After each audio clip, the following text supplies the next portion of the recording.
우리가 4회까지 지난주에 다 마쳤는데요. 이제 5회부터 좀 진도를 좀 나가야 될 것 같습니다.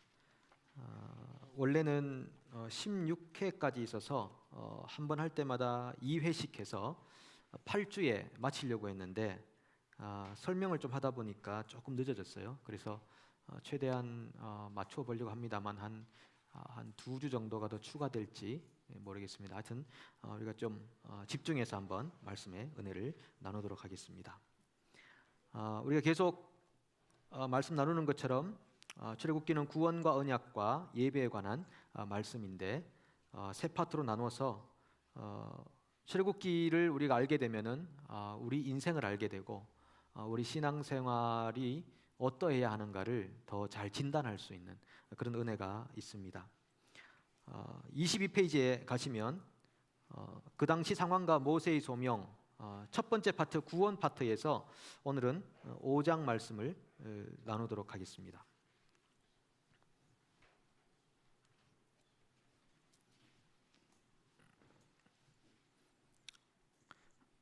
지난번에 제가 마지막에 간단하게 설명하면서 다음 주에 조금 더 보겠다라고 말씀드린 내용이 하나 있는데 그게 바로 이 내용이죠.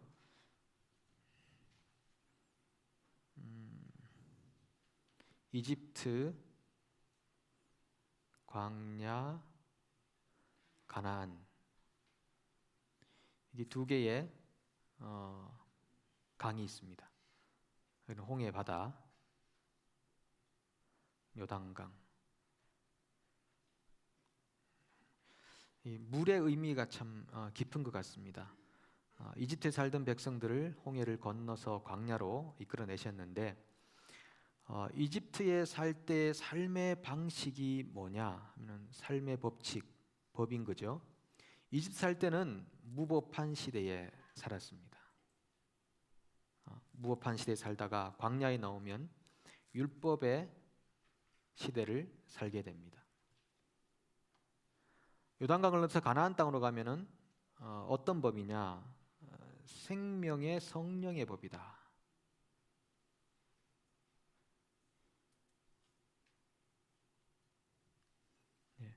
우리가 지금 어디에 있는가? 무법한 이집트 땅에 살고 있는가? 아니면 율법적인 광야에 살고 있는가? 아니면 생명의 성령의 법, 로마서 8장에 나오는 생명의 성령의 법인 가나안의 삶을 살고 있는가 생각해 볼 필요가 있습니다. 어떤 분은 여전히 무법한 삶을 살고 있습니다. 그냥 양심의 가책을 좀 느끼는 정도. 어떤 분은 율법을 알았지만 율법주의적으로 살아가는 경우들이 있습니다. 하나님의 은혜의 법을 모르고 율법주의적으로 살아가는 경우가 있죠. 율법주의적으로 살면은 판단을 많이 하게 됩니다. 그리고 정죄를 많이 하게 됩니다. 이거는 어떤 면에서 방임적 삶을 살게 되는 거고요. 율법적으로 살면 판단하고 정죄하는 삶을 살게 되는 거죠. 생명의 성령의 법으로 살아가면 사람을 격려하고 세우는 삶을 살아가게 됩니다. 그러니까 지금 우리가 홍해를 건너서 광야에 있느냐 아니면 요단강 건너 가나안에 살고 있는가 좀 생각해 볼 필요가 있죠. 그럼 여기서 먹는 양식은 어떤 거냐? 여기는 육신의 양식을 먹는 겁니다. 음식.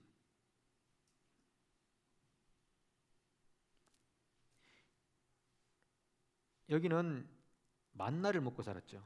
하늘에서 내리는 만나. 하나님이 음식을 주시는구나. 여기는 그냥 일반 마늘, 부추, 파 이런 거 먹고 살았고, 여기는 하늘의 만나를 먹고 사는데 여기는 사람이 떡으로만 살 것이 아니라 무엇으로 산다? 하나님에서 나오는 모든 말씀으로 살 것이니라. 말씀이 양식인 것을 비로소야 깨닫게 되는 것이죠. 그래서 하나님의 말씀이 없으면 못 살아. 하나님의 말씀이 자기 인생의 갈급함도 채우고 인도하시고 어디로 가야 될지 무엇을 해야 될지 가르쳐 주시는데 가나안에 살지 않으면은 이런 경험을 하지 못한다라고 하는 것이죠. 우리가 추구하는 것은 가나안에서의 삶입니다.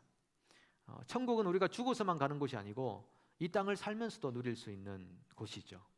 체험할 수 있는 곳인데 그래서 우리가 생명의 성령의 법으로 살아서 격려하고 세우는 그런 삶을 살고, 그리고 하나님의 입에서 나오는 모든 말씀으로 양식을 삼아 살아가면서 하나님의 백성처럼 살아갈 수 있는 것. 그래서 우리는 땅에 속한 사람이 아니고 하늘에 속한 사람이잖아요. 그래서 위의 것을 추구하라. 그렇게 우리에게 골로새서가 말씀하고 있습니다. 위의 것을 추구하라.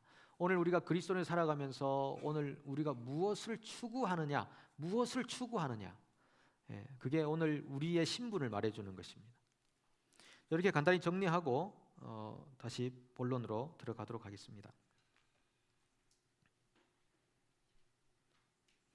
자, 5회에 가시면은 바로와 이스라엘, 5장은 바로와 이스라엘에 대해서 설명하고 있습니다. 요거는 지난주에 했고요. 자, 5장에 가면 5장을 정리하면 크게 두 가지로 나눌 수 있는데, 무지한 바로, 그 다음에 15절 이하에 가면은 중첩된 하나님의 부재다. 제가 책에다가 일단 그렇게 두 가지로 나눠놨습니다. 무지한 바로 한번 볼까요? 자, 5장 1절과 2절을 우리가 같이 한번 읽어보겠습니다. 그 후에 모세와 아론이 바로에게 가서 이르되 이스라엘의 하나님 여호와께서 이렇게 말씀하시기를 내 백성을 보내라. 그러면 그들이 광야에서 내 앞에 절기를 지킬 것이니라 하셨나이다. 바로가 이르되 여호와가 누구이기에 내가 그의 목소리를 듣고 이스라엘을 보내겠느냐? 나는 여호와를 알지 못하니 이스라엘을 보내지 아니하리라. 내 백성을 보내라. 광야에서 내 절기를 지킬 것이다 했는데 바로가 대답하는 말은 여호와가 누구인데? 라고 하는 거죠. 그래서 여호와를 알지 못한다. 바로의 근본적인 문제는 여호와를 알지 못한다. 그분이 누구십니까? 나는 알지 못하기 때문에 보내지 않겠다라고 하는 거죠. 그래서 알지 못한다, 여호와를 알지 못하기 때문에 뭐라고 하는가 하면은 너희가 게으르다라고 그렇게 딱 진단을 합니다. 8절을 보시면은 또 그들이 전에 만든 벽돌 수레대로 그들에게 만들게 하고 감하지 말라. 그들이 게으름으로 소리질러 이르기를 우리가 가서 우리 하나님께 제사를 드리자 하나니, 이렇게 말합니다. 너희가 제사 드린다고 하는 것은 게을러서 그런 것이다 라고 단정을 짓습니다. 자, 17절도 한번 읽어보겠습니다. 시작. 바로가 이르되 너희가 게으르다 게으르다 그러므로 너희가 이르기를 우리가 가서 여호와께 제사를 드리자 하는도다.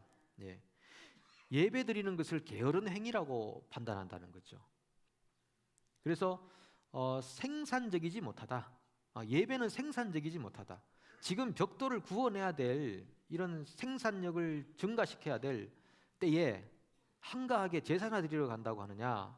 이 게으른 사람들아, 비생산적이라고 놀려먹는 것이죠.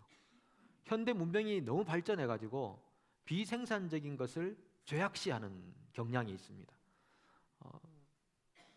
교회에서도 잘못하면요, 비생산적인 것을 죄악시하는, 이 프로테스탄트 신앙, 개혁주의 신앙을 가진 사람들이 자본주의의 개념으로 교회를 생각하기 시작하면은, 자본주의가 교회 안에 들어와서 주인 노릇하게 되면은 비생산적인 일을 죄악시하게 됩니다. 그래서 안식을 못합니다. 쉼이 없는 것입니다. 끊임없이 뭔가를 만들어내야 되는 이 세상에서 교회도 안식이 없어요. 쫓겨 살아가는 거죠. 너무너무 불안하고 뭔가를 만들어내야 되는 그런 삶은 예배를 게으름으로 정의하는, 비생산적으로 정의하는 바로와 같은 속성의 삶이다라고 하는 것입니다.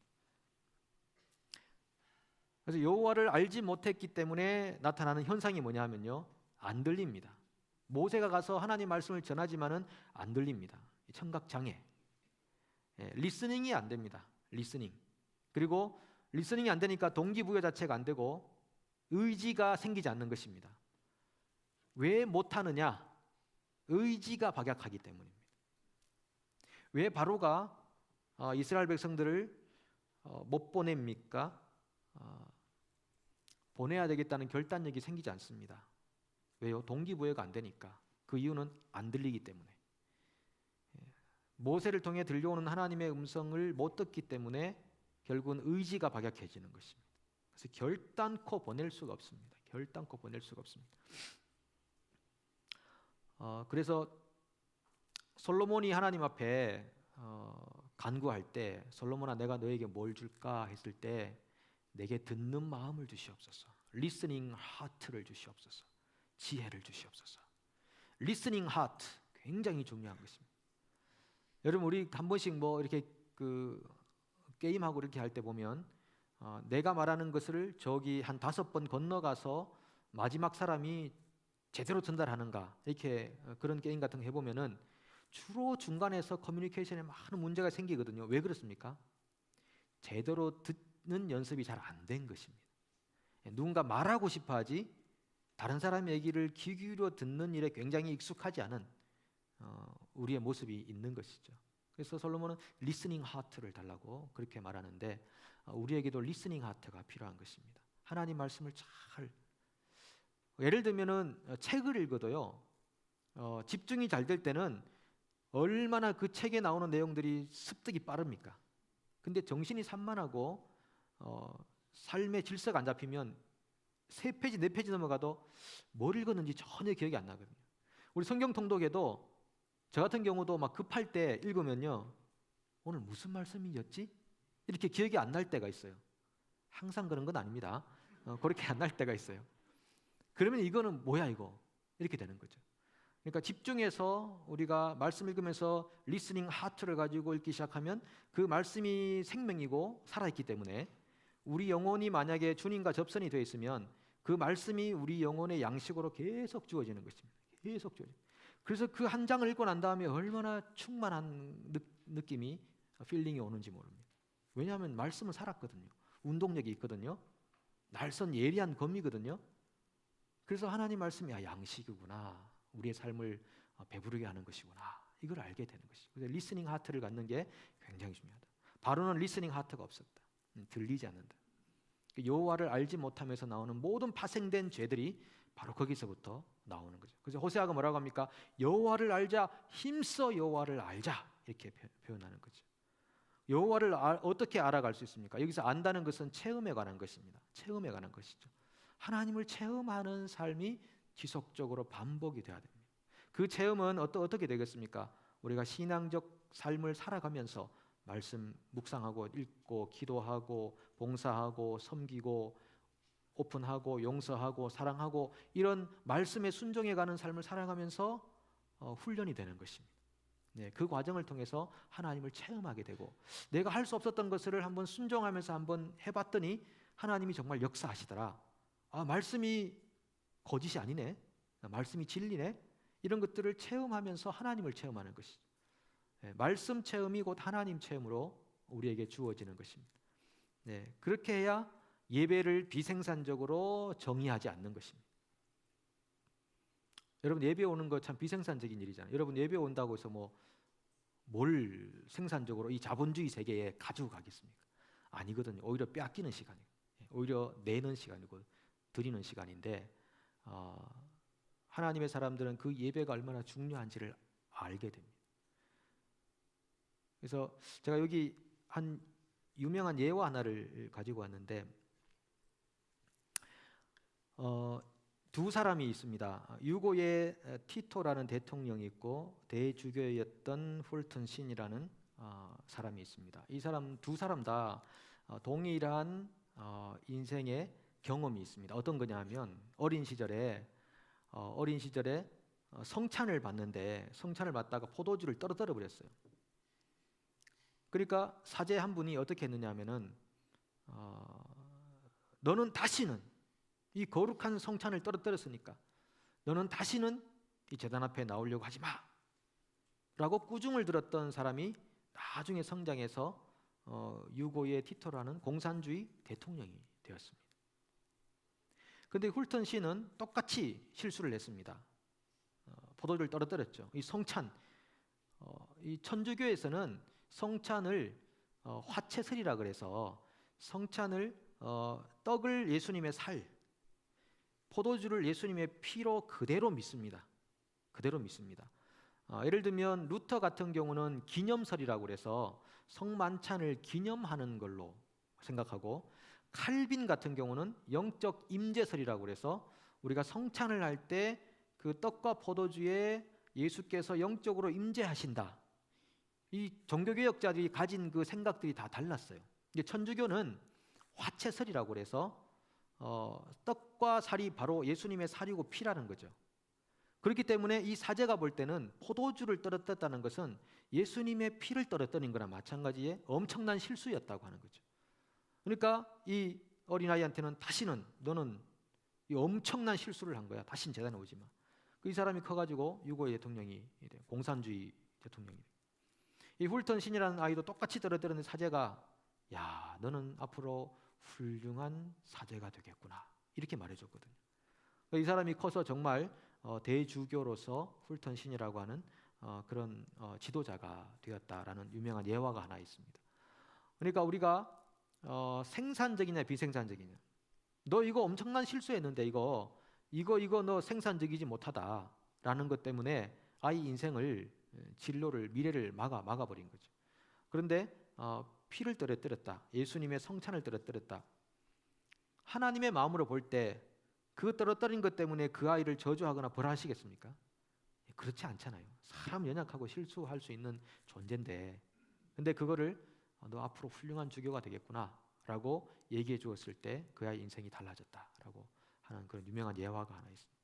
그러니까 우리가 살아가면서 의도적이지 않게 실수할 수 있고, 그리고 일의 성과를 잘 못 올릴 수 있어요.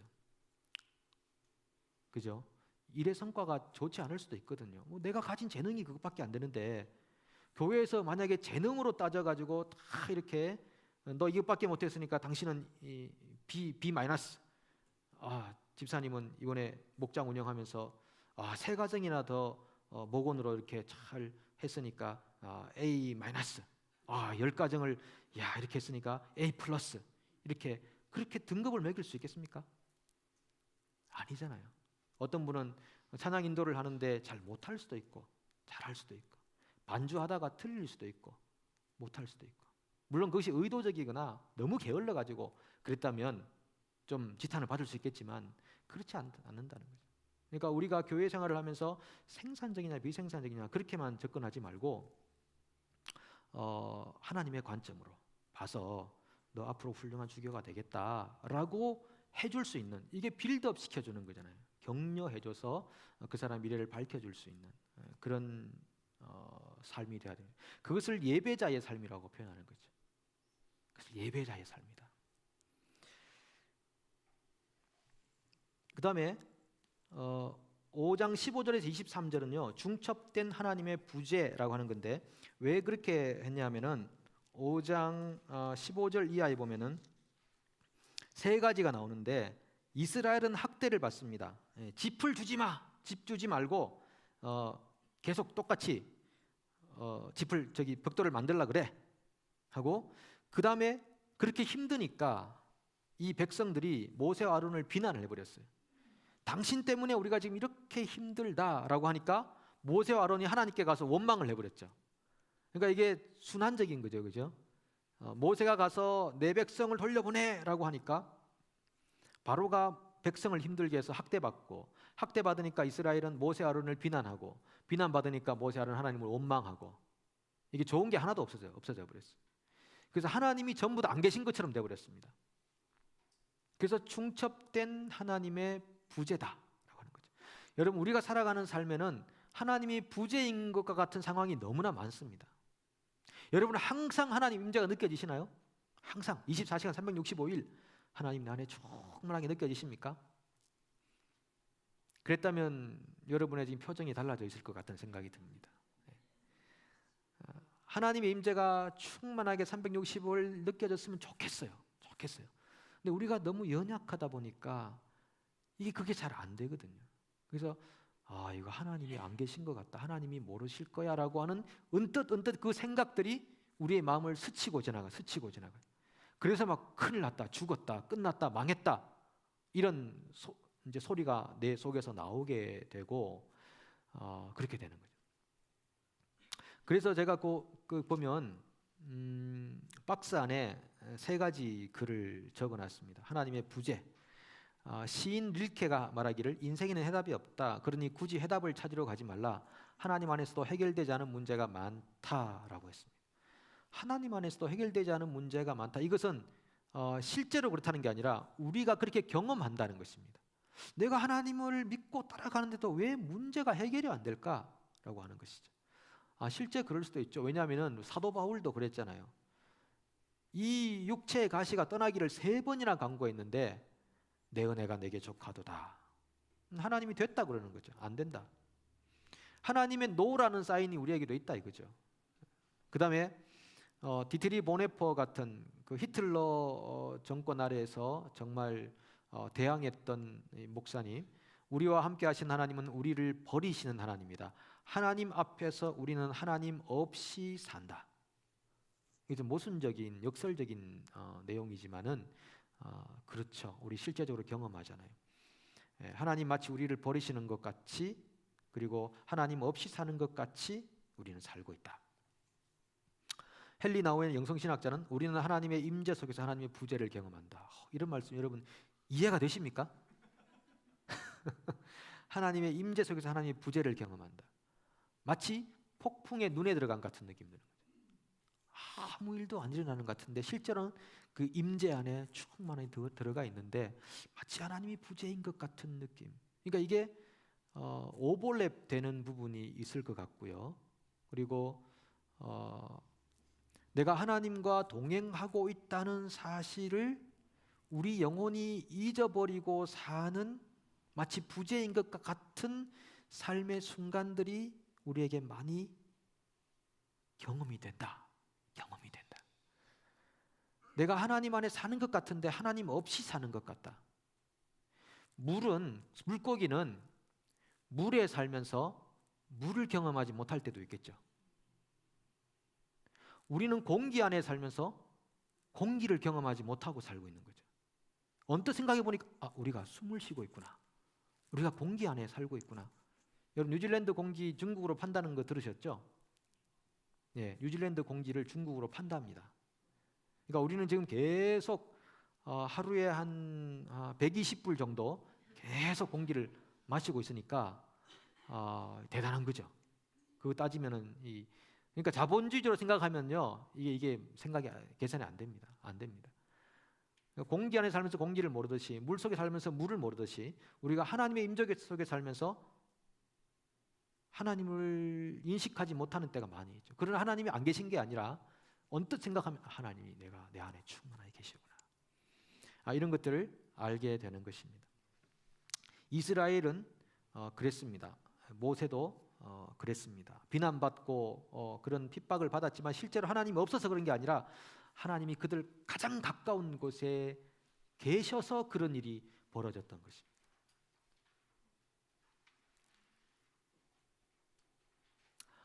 여러분 지금 우리 인생 가장 가까운 곳에 하나님이 계심을 믿으십니까? 이 세상 사람들이 들으면요 웃기지 마라고 그러죠. 리차드 도킨스 같은 영국 사람들은 만들어진 신이라고 그러잖아요.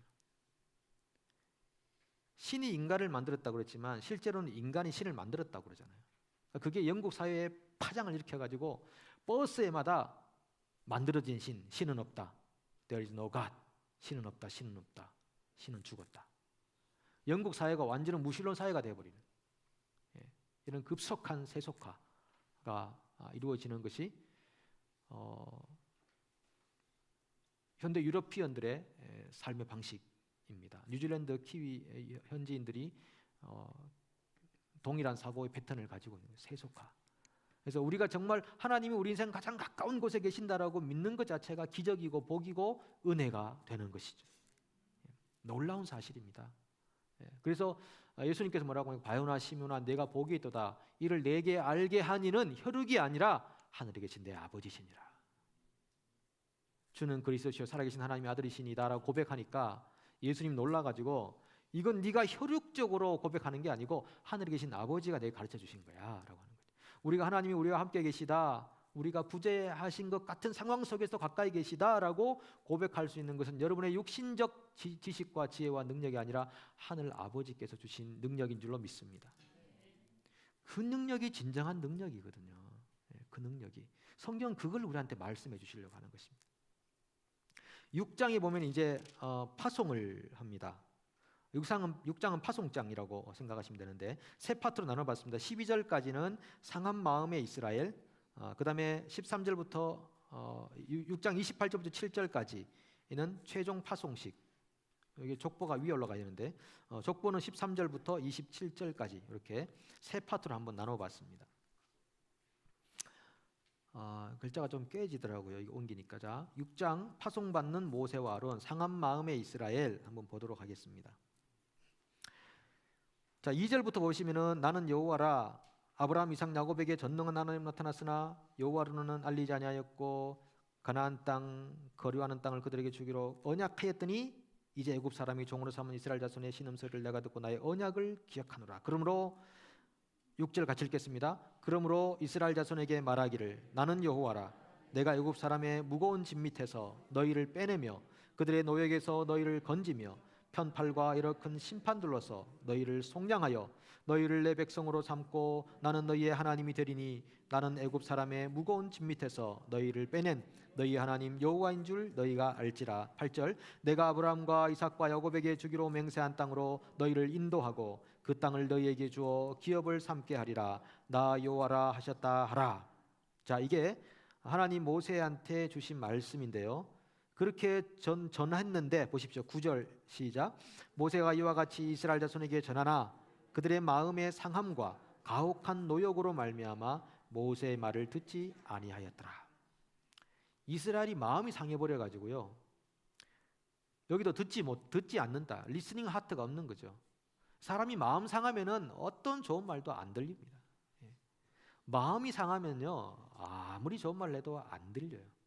그래서 이런 것들을 우리가 영적인 폐쇄성이다라고 하는 거예요. 영적인 폐쇄성이다. 영적으로 스스로 폐쇄를 시켜버릴 것입니다. 영적 폐쇄가 되면 주로 어떤 현상이냐? 자아에게 몰입해요. 자아 연민에 빠진다든지, 아니 교만과 교만의 반대가 뭐죠? 겸손. 우월감과 열등감. 그렇죠. 우월감과 열등감이 교차하는 것입니다. 계속 자아에게 몰입하기 시작하면 자기 연민에 빠지고요. 내가 이렇게 수고하고 힘들었는데 나는 사람들이 못 알아주고 막 이런 자아 연민에 빠지면서 자아에게 집중하기 시작해요. 그리고 때로는 굉장히 막 우월하게 생각했다가 때로는 깊은 열등감에 빠졌다가 이렇게 되는 그 영적인 폐쇄성에서 생겨나는 것입니다. 이 이스라엘 백성들이 하나님께서 엄청난 말씀을 주시는 거잖아요. 건지고 빼내고 속량하고 구원하겠다라고 주시는데도 그들의 마음의 상함과 가혹한 노역으로 몸이 너무 힘들어도요 말씀이 안 들어옵니다. 너무 힘들게 노동하다 보면 말씀이 안 들어오죠. 그래서 어떻게 극복하느냐 하면은 영적인 폐쇄성, 그래서 말씀이 들리지 않고 자아에게 함몰되어 있는 이 상태에서는 자꾸 개방을 시켜줘야 돼요. 자기 자신을 개방시켜줘야 돼요. 어떻게? 하나님을 향해, 이웃을 향해, 세상을 향해 자꾸 개방을 시켜줘야 돼요. 아니면 계속 자기를 닫거든요. 이런 분들이 계시거든요. 좀 사실은 치료를 받아야 될 분들도 계세요. 이게 너무 폐쇄적이어서. 그래서 어쨌든 하나님을 관계하려고 하고 이웃과 커넥션을 하려고 하고 그리고 세상을 섬기려고 하는, 봉사하려고 하는 자세로 자꾸 자기를 바꿔야 돼요. 그래야지 영적 폐쇄성에서 극복할 수 있는데, 제가 이 헐리우드 배우인 커크 더글라스라는 사람 이야기를 알고 있습니다. 95년에 있었던 일인데 이분이 잘 나가던 배우인데 뇌졸중이 와가지고 그 말을 못하게 됐습니다. 그래서 권총을 가지고 자살하려고 딱 준비하고 있다가 차마 자살을 못하고 그냥 말고 거의 육신의 힘을 버린 채로 자기 인생을 포기하듯이 살아가는데, 하루는 자기 방문 앞에서 강아지 한 마리가 계속 문을 긁는 거예요. 두드리면서 문 열어달라고. 그 장면을 보면서 이분이 놀라운 깨달음을 갖습니다. 누군가가 나의 도움을 요청하고 있구나. 나도 누군가를 도와줄 수 있는 사람이구나. 내가 누군가를 도와야 할 사람이구나. 이 강아지가 문 긁는 소리를 듣고 이분이 마음을 바꿔먹습니다. 그래서 그 후에 이 언어 훈련, 강한 언어 훈련 치료를 통해 가지고 훈련을 해서 극복을 해요. 나중에 그 아카데미 시상식 할 때 나가서 연설까지 할 정도로 유명한 일화가 있습니다. 그러니까 누군가가 나의 도움을 필요로 한다. 자기를 개방시켜 놓고 누군가를 위해 내가 누군가를 섬겨야 될 사람이라는 존재라는 것을 기억하고 아니까 자기에게 있었던 그 엄청난 재앙 같은 일들을 극복하게 되더라고 하는 거죠. 예, 자꾸 자기를 닫고 자기의 가치를 떨어뜨리기 시작하면은 영적 폐쇄적인 삶을 살면서 하나님 음성이 들리지 않는 것이죠. 그리고 스스로 자기를 포기하는 인생으로 가는. 그래서 자기를 개방하는 그런 삶이 필요한 것이죠. 이스라엘은 지금 그 상태에 있었는데요. 잠깐만요. 다음 글을 보시면 그 영적 침체를 극복하는 6가지 방법. 이 딘 셔먼이라고 하는 YM 훈련 책임자가 하와이에서 하셨던 분이 있는데, 이 딘 셔먼이라는 분이 영적인 폐쇄를 하게 되면 영적 침체를 경험합니다. 디프레션. 여러분, 어떤 분들은 잘 믿음 생활 잘하다가도 어떤 순간에 툭 떨어져 가지고요, 디프레션 돼 가지고 막 허우적거리기 시작해요. 그래서 그간 했던 신앙적 삶들이 다 의미가 없어지고 가치가 없어 생각돼서 그냥 뭐 다운되어서 한동안을 지내는 사람들이 있거든요. 이런 영적 침체를 극복하는 6가지 방법이라고 했는데, 뭐 여러분 잘 아시는 겁니다. 잘 아시는 건데, trial, 이게 그 앞자를 다 따서 trials로 이렇게 그 정의를 했습니다. T가 뭐냐? thank, 불평보다 감사를 시작해라는 거예요. 감사. 여러분, 영적 침체가 오는 때가 있습니까? 듣기도 싫고 말하기도 싫고 사람들하고 커넥션하는 것도 너무 귀찮고, 뭐 사람들이 다 밉고 싫고 그런 때가 있거든요. 그때 어떻게 해야 되느냐? 불평보다 감사를 회복해야 돼요. 이 감사는 놀라운 하나님의 치료제입니다. 치료제. Thank, 하나님 감사합니다.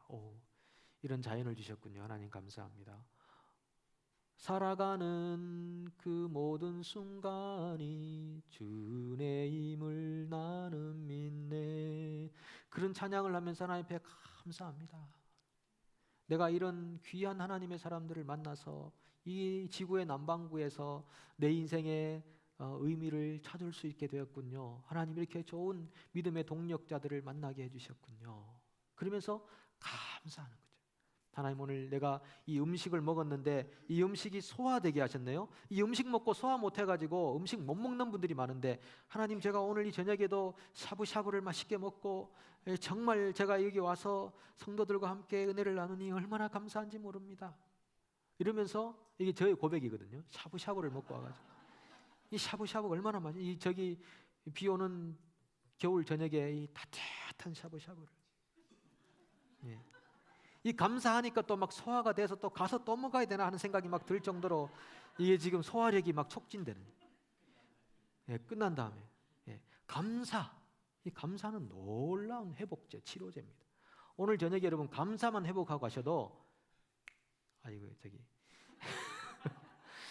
이 엄청난 이 열매를 먹는 것입니다.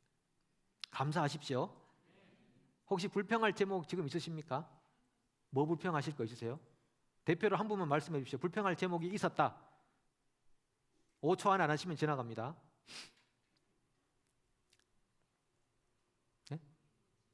네?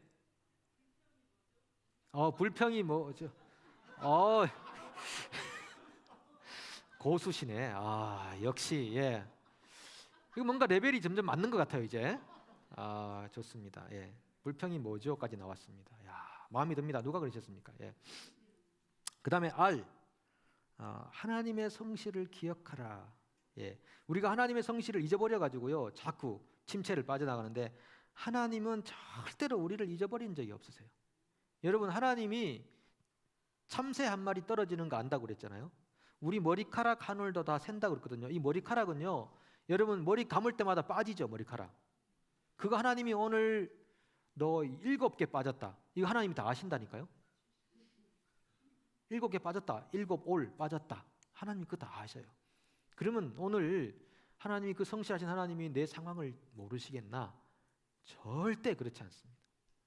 우리가 무슨 고민을 하는지, 우리가 어떤 한계를 가지고 있어서 갈등을 하고 있는지, 왜 우리가 이런 기도 제목을 가지고 있는지, 우리의 수고하고 무거운 짐을 다 아신다고요. 예수님께서는 우리의 인성을 가지고 오신 분이기 때문에 우리의 연약함을 체휼하지 못하시는 분이 아니요. 이중부정. 그러면 우리를 가장 깊이 뼛속 깊이 DNA를 알고 계신다. 그분이 우리 하나님인데 우리가 무엇을 두려워하며 무엇을 염려하며 걱정하며 살겠냐고요.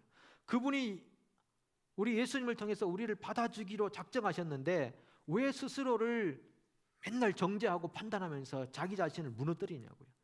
하나님이 받아주겠다고 그러는데 왜 스스로를 자꾸 하나님으로부터 멀어져 가려고. 그럴 필요가 없는 거죠. 우리는 하나님의 옷자락을 확 붙잡으면 되는 것입니다. 뭐 잘못한 거 있으신 분 계신가요, 여기요? 하나님 앞에 잘못한 거 아니지? 없는 분이 있으신가요? 하나님께 잘못한 거 없는 분 계세요? 기분 나쁘세요? 나를 그렇게 봅니까? 이렇게 할 게 아니라 우리가 하나님 앞에 잘못한 게 많거든요. 그러면 우리는 어떻게 해야 됩니까? 하나님 손을 딱 들면 우리가 가서 팍 안기는 거죠. 하나님 왜 이러십니까? 아들을 주셨잖아요. 그럼 하나님께서 내가 때리려고 한 게 아니라 널 쓰다듬으려고 했는데 너는 왜 이렇게 겁을 먹느냐? 하나님은 우리를 쓰다듬어 주시려고 하죠. 그러니까 뒤로 물러가지 마시고 우리는 뒤로 물러가서 침륜에 빠질 자가 아니요 영혼을 구원함에 이르도록 하는 믿음을 가진 자라고 히브리서가 우리에게 증거하고 있거든요. 우리는 뒤로 물러갈 자가 아니에요. 물러갈 자가 아닙니다. 영혼의 구원을 이루도록 믿음을 가진 자입니다. 그러니까 믿음을 가진 자답게 하나님 앞에 담대하게 나가십시오. 침체를 극복할 수 있고요. 그 다음에 인플로우는 우리가 간구한다, 애원한다는 뜻인데 하나님의 도우심을 구하라. 힘들면 하나님 도와주세요 한마디 하십시오. 하나님이 슈퍼맨보다 더 빠르신 분 아닙니까? 슈퍼맨도 자기 애인 구하려고 저 지구 몇 바퀴 돌아가지고 거기 달려오는데 하나님이 얼마나 위대하십니까? 별과 하늘과 땅과 바다와 물을 창조하신 분이 하나님 도와주세요 help me 하는 순간에 하나님이 우리를 도우시려고 오시는 거죠. 구하십시오. accept 하나님의 인도를 인정해라. 하나님을 인정하십시오. 그리고 하나님께 맡겨라. 그리고 예수님의 성품을 추구하라. 이게 딘 셔먼이라는 분이 말한 거예요. 영적 침체를 극복하는 방법 trials. Think, remember, implore, accept, live, seek. 이렇게 해서 여러분 다 아시는 건데 우리가 리마인드 하는 것입니다. 이렇게 해서 디프레션을 극복하는 거죠. 다시 극복해야 돼요. 여러분 사람은 누구나 디프레션의 기간이 있습니다. 사람이기 때문에 그래요. 엘리야도 그랬는데 엘리야도. 사도 바울도 오라 곤고한 사람이로다 누가 이 사모문에서 나를 건져내랴 이렇게 얼마나 고통을 이렇게 호소했습니까? 누가 이 사모문에서 나를 건져낼까? 내가 하나님의 법을 행하고자 하는 육신의 법이 자꾸 나를 가로막는다고 표현하잖아요. 사도 바울도 스트러글 했다는 것입니다. 하나님의 성령의 법을 따라 살려고 하는데 자꾸 육체의 법이 자기를 얽어매고 있다는 것을 알았다는 거죠. 영적 침체의 기간이 왜 없겠습니까? 우리가 침체하는 그 자체를 스스로 나쁘게 생각하지 마시고 극복하시면 되는 겁니다. 그래서 상한 마음의 이스라엘은 그랬고요. 그 다음에 하나님께서 이 모세에게 자기를 계시하는 것이 뭐냐면 엘샤다이 여호와 구원자 이런 말씀들을 하십니다. 아까 읽었던 말씀에 엘샤다이 전능한 하나님이라. 전능한 하나님이라. 그 다음에 여호와는 약속을 지키는 하나님이시라 하는 거죠. 구원자 하나님, 건져내시는 리디머, 구원자 하나님. 그래서 하나님이 자기 자신을 이런 이름들로서 말씀해 주시는 것입니다. 자, 넘어가겠습니다.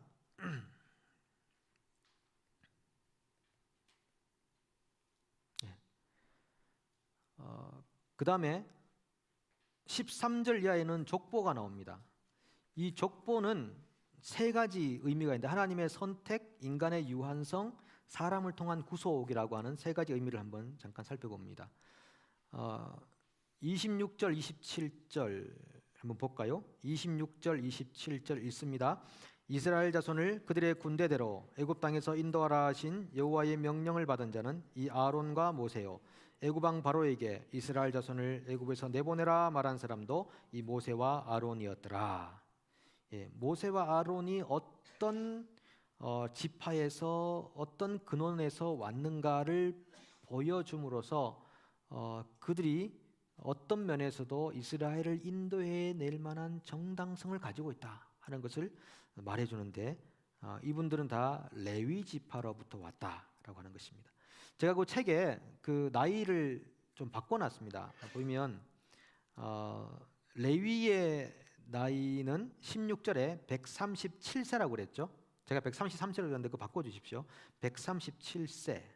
그 다음에 18절에 고하세의 나이가 133세. 예. 그 다음에 아므람 20절에 아므람의 나이가 137세. 그래서 그 라인을 주목하도록 하는 것입니다. 이 모세와 아론이 어느 라인이냐 하면은 아므람 그리고 올라가니까 고핫 올라가니까 레위 지파였다. 예. 그걸 말하려고 하는 것이죠. 예. 레위 지파였다라고 하는 것인데요. 이것은 하나님의 선택하심에 대해서 우리에게 말해주고 있습니다. 왜 레위 지파가 제사장 지파가 돼야 돼요? 라고 물어보지 않으셨습니까, 여러분? 의문을 가지지 않으셨나요? 레위 지파가 하나님의 제사장 역할을 감당한 것은 하나님의 선택하심입니다. 하나님의 선택하심입니다. 성경에서 하나님의 선택이란 말은 굉장히 중요한 말입니다. 하나님의 선택과 하나님의 예정은 동일한 의미로 사용해도 무방할 것 같습니다. 하나님의 예정과 하나님의 선택이란 말이 우리 인간 사회를 기계적으로 만드는 건 아닙니다. 그런 오해는 버리셔야 됩니다. 하나님의 선택과 하나님의 예정이기 때문에 인간의 그 어떤 행위도 하나님의 역사에 영향을 주지 않는다. 그렇게 생각하시면 안 되고 하나님의 예정과 하나님의 선택이라는 것은 하나님의 주권을 우리에게 부각시키는 말씀이다. 이렇게만 생각하시면 될 것 같습니다. 하나님의 주권을 부각시키는 말씀입니다. 자, 그다음에 인간의 유한성에 대해서 말합니다. 보십시오. 137세, 133세, 137세라고 했지만 결국은 그들이 다 세상을 떠났다. 죽었다라고 하는 거죠. 자, 책에 나오는 시편 90편 3절 4절을 같이 읽겠습니다. 시작. 주께서 사람을 티끌로 돌아가게 하시고 말씀하시기를 너희 인생들은 돌아가라 하였사오니 주의 목전에는 천년이 지나간 어제 같으며 밤의 한순간 같을 뿐임이니이다. 네. 주의 목전에는 천년이 지나간 어제 같으며 밤의 한순간 같은 뿐입니다. 시편 90편이 모세의 기도인데 사람이 보통 70, 강건하면 80 이렇게 살아간다고 표현하지 않습니까? 요즘은 이제 100세 이렇게 살아간다고 하지만 100세가 천년이 밤의 한순간 같다고 하는데요. 천년을 살아도 인생 너무 짧다 이렇게 말할 겁니다. 제일 오래 산 사람이 몇 년 살았습니까? 지구상에서 몇 년? 969세. 이름은 무드셀라라는 사람이었죠. 969세를 살아도 인생이 너무 짧다. 인생은 짧고 예술은 길다. 아마 그랬을 겁니다. 인생이 너무 짧아 이렇게 말해요. 하나님께서는 하루가 천년 같고 천년이 하루 같다. 그러셨잖아요. 요즘 나오는 영화들이나 그런 데 보면 그 시간 여행자, 뭐 시간 이탈자 같은 그런 이제 영화들이 있거든요. 그러니까 내가 지금 여기에 있으면서 2030년을 왔다 갔다 할 수 있다. 그리고 어떤 제가 유튜브 영상을 보니까 1940년, 50년 뭐 이럴 때 찍은 영상 안에 어떤 사람이 스마트폰, 이 핸드폰을 쥐고 있는 영상을 보여주면서 저 사람 보라고. 저 사람이 미래에서 온 사람이라고. 그런 것들을 막 모아놓은 영상을 본 적이 있어요. 근데 처음 제가 볼 때는 저 합성이다 이렇게 생각을 했는데 요즘 그런 영화들이 나오면서 생각해 보면 불가능하지는 않겠다라고 생각합니다. 불가능하지 않겠다. 그 생각해 보시오. 그 변화산상에서 누가 왔습니까? 모세하고 엘리야가 왔죠. 다른 얘기인가? 모세가 엘리야가 왔거든요. 하여튼 뭐 생각해 보면 불가능하진 않다. 백투더 퓨처, 그래서 그런 영화들이 나오는데 우리가 지금 이 3차원의 세계에 살기 때문에 생각을 못할 수 있습니다. 근데 조금만 더 생각해, 요즘 뭐 성경 말씀 우리가 나눠야 되는데 좀 그러네요, 그죠? 과학적으로 볼 때 불가능하지 않아요. 지금 과학이 발전하면 할수록 하나님의 창조 세계를 증명해주고 있거든요. 하나님이 전능하셔서 세상을 창조하셨다. 이게 불가능할 줄은 보이는데 하나님이 얼마나 전능하시면 말씀으로만 세상을 창조하시는가, 이게 점점 과학이 발전할수록 가능해져 가고 있다는 것이죠. 옛날에는 기적 같았는데 요즘은 기적이 아닙니다. 보십시오. 우리가 지금 여기서 저기 아프리카의 잠비아에 있는 한 사람과 그 사람의 얼굴을 볼 수 있습니다. 볼 수 있죠. 어떻게 봅니까? 영상을 통해 봅니다. 여러분, 이거 기적 아닙니까? 불과 20년 전만 해도 기적이었습니다. 과학과 문명이 발전하면 할수록 기적이 현실이 되어 가거든요. 그러면 인간이 개발해가지고 이 정도 할 수 있는데 인간을 만든 하나님이 오죽 천년을 하루같이 못하시겠습니까? 하루를 천년같이 못하시겠습니까? 없는 것을 있는 것 같이 부르지 못하시겠습니까? 아브라함을 불러가지고 바다의 모래와 하늘의 별같이 자손을 많게 하겠다, 이거 못하시겠습니까? 닫힌 태를 못 여시겠습니까? 다 가능한 겁니다. 그래서 저는 말씀이 너무 믿어지기 시작하네요. 21세기에 살고 있는 제가 너무 고맙더라고요. 더 하나님 말씀이 진짜다, 진짜다, 진짜다, 이런 말씀들을 깨달아가는 것입니다. 어쨌든 여기 족보를 보면서 인간은 유한한데 무한한 하나님을 경외하는 삶을 살아야 된다. 그리고 여기 족보에 쭉 이름이 이제 나오면서 그 26편이 넘어가면은 사람을 통한 구속사. 이 성경에는 사람이 굉장히 중요하게 등장을 해요. 하나님이 세상을 구속하시지만은 그 구속의 도구로 쓰이는 사람들이 라인이 있어요. 라인.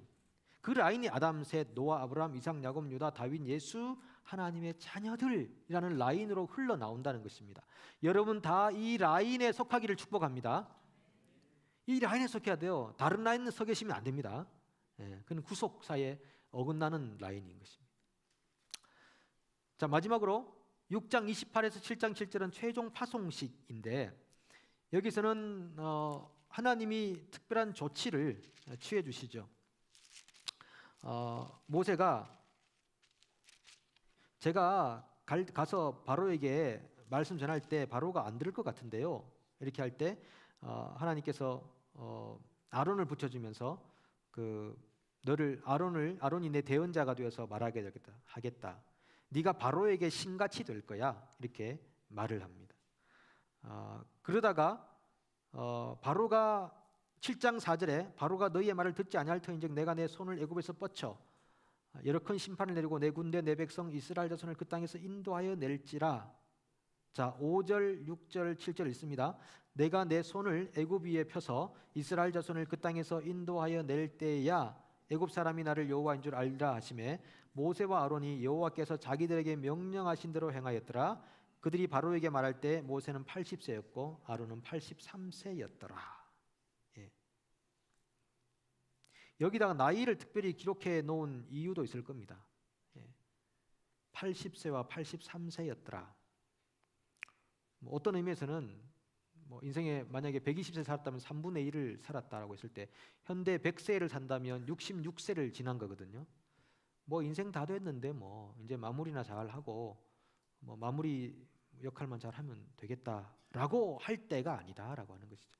우리 인생의 전성기는요, 지금입니다. 여러분 인생의 전성기는 지금입니다.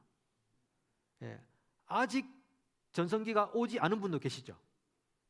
그죠? 이게 나의 전성기는 아니야.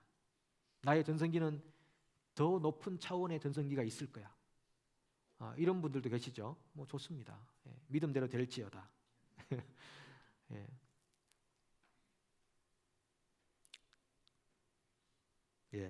그렇고요. 그래서 하나님께서 파송하실 때 조치를 취해 주시고 붙여 주십니다. 우리 교재에 보시면은 모세를 바로에게 신이 되게 해서 바로는 모세를 통해 하나님을 체험하고, 아론을 모세의 대언자가 되게 해서 모세는 아론을 통해 세상을 체험한다. 서로 간에 서로가 통로가 되어서 하나님을 체험하기도 하고 세상을 체험하기도 하고. 자, 그렇습니다. 그래서 하나님께서 능력을 보여주시고요. 그 다음에 우리 마태복음 10장 16절 하반절에 뭐냐면 예수님께서 뭐라고 하냐면 내가 너희를 보내는 것이 이리 때 가운데 양을 보낸 것 같다, 이렇게 말씀하십니다. 지금 모세와 아론을 바로에게 보낼 때는요, 이리 때 가운데 양을 보낸 것 같은 느낌이에요. 그 최고의 권력자, 그 당시 지금 뭐 미국 대통령 앞에 이제 가는 겁니다. 가서 오바마, 하나님 백성을 보내주세요. 우리 여기 크리스찬 코리안들을 미국에서 다 빨리 돌려보내주세요. 물론 한국 사람들이 안 나가려고 하겠지만은 빨리 보내주세요. 그럴 때 오바마가 내가 왜 코리안들을 보냅니까? 이렇게 얘기할 수 있겠죠. 그런 상황이 벌어질 수도 있겠죠. 그때 예수님께서 뭐라고 했습니까? 너희가 그 가운데 가거든 뱀같이 지혜롭게 비둘기같이 순결하게 해라, 이렇게 말했죠. 여러분, 요즘 이 말이 유행이던데요, 한국에서. 이 관계를 아시나요? 호구와 진상의 관계를 아시나요? 그렇죠? 호구 makes 진상. 이게 무슨 말입니까? 호구가 진상을 만든다. 영어하고 듀얼 랭귀지를 구사하는 걸 보십시오. 호구가 진상을 만든다, 그런 말이 있죠. 한국에서 유행하던데 들어보셨습니까? 안 들어보셨습니까? 얼마 전에 오셨던 우리 그 강산 목사님 사모님이 그 얘기를 강의하시다가 한국에서는 요즘 유행하는 말이 있는데 호구가 진상을 만든다. 그러니까 호구가 무슨 뜻인지 아시죠? 설명하기는 굉장히 힘든데 아신다고 치고 여기저기 1.5세들 계시면은 나중에 찾아보시고 진상이 뭔지도 아시죠? 이거 설명하기 힘듭니다. 진상. 그런데 호구처럼 살면은 사람을 진상으로 만들어요. 이게 뱀같이 지혜로워라 하는 말인데, 뱀같이 지혜롭지 않고 무조건 오해는 하지 마십시오. 무조건 착하기만 하다, 이러면 계속 진상을 만들어내는 겁니다.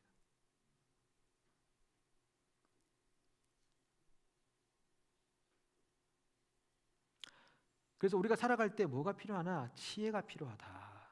지혜가 필요하다. 물론 이 지혜는 어떤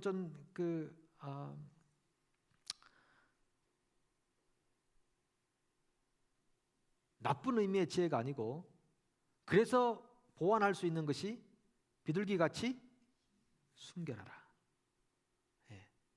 순결하지만 지혜가 필요하다라고 하는 것이죠. 모세와 아론이 지금 바로를 만나러 갈 때 하나님께서 파송하시면서 능력도 주시고 하셔서 가셨습니다. 가셔서 바로를 대할 때 정말 순결하게, 그리고 하나님 말씀하신, 나중에 보면은 그 바로하고 딜을 하거든요. 바로가 타협안을 몇 가지를 내놔요. 양과 소는 놔두고 가라, 아니, 남자들만 가라, 이러면서 몇 가지 이제 나중에 제가 도표를 보여주겠습니다. 타협을 할 때 모세는 흔들릴 수 있잖아요. 그래, 이거 뭐 대항하기 힘든데 그냥 뭐 어떻게 무작정 나가면 하나님께서 양도 주시겠지 뭐, 아니면은 어른들만 먼저 가서 일단은 나중에 뭐 또 다른 방법이 있겠지, 그렇게 하지 않았습니다. 끝까지 안 된다, 다 데리고 나가야 된다. 순결하게 하나님 앞에서 정직하게, 그리고 정한 마음을 가지고, 그리고 지혜롭게, 이렇게 해서 결국은 홍해를 탈출하게 되는 것입니다. 자, 그렇다는 것이고요.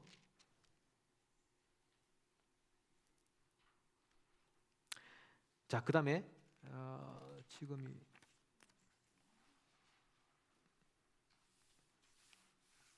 예.